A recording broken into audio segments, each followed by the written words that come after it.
सजी सिंध मुंहिंजी खजाना ई खाणियूं असीं देशवासी था बुख ते पलाणियूं।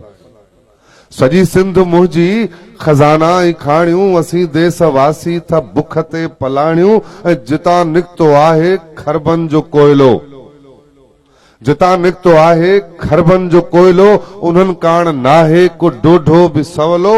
मरन ॿार बुख ते मरन घर धञाणियूं असीं देशवासी था बुख ते पलाणियूं। ऐं किथां गैस निकितो किथां तेल आहे, किथां गैस निकितो किथां तेल आहे, मगर मूंझ मारुनि ते हर वेल आहे। अटेलय लटेलय चवनि किथां आणियूं असीं देशवासी था बुख ते पलाणियूं। ऐं हिथोका कल्होका जे मेंबर बणिया आहिनि, हिथोका कल्होका जे मेंबर बणिया आहिनि, गदा कल हुआ अॼु तवंगर बणिया आहिनि।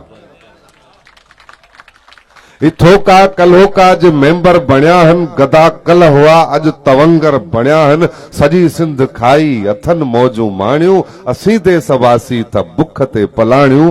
सजी सिंध मुंहिंजी ऐं चङो मुड़स चूंडियो असां जिन चङनि खे, चङो मुड़स चूंडियो असां जिन चङनि खे, गैरत न हुई का असली उन्हनि खे।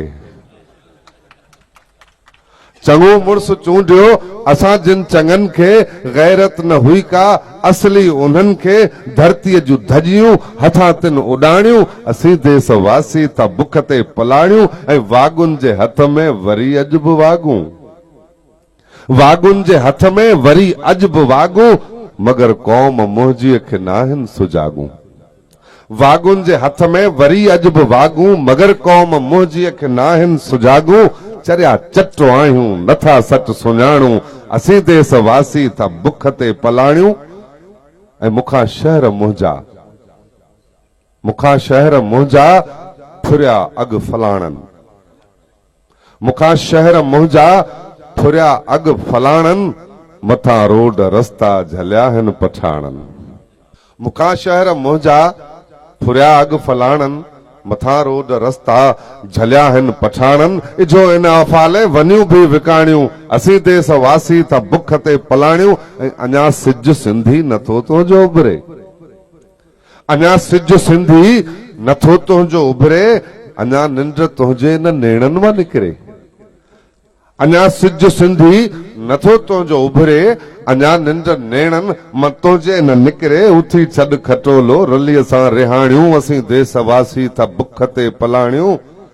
ऐं उथी पौ ड्रिबाई, उथी पौ ड्रिबाई विढ़ी थञ मल्हायूं, उथी पौ ड्रिबाई विढ़ी थञ मल्हायूं, नत पोतियूं चूड़ियूं मायुनि जूं पायूं।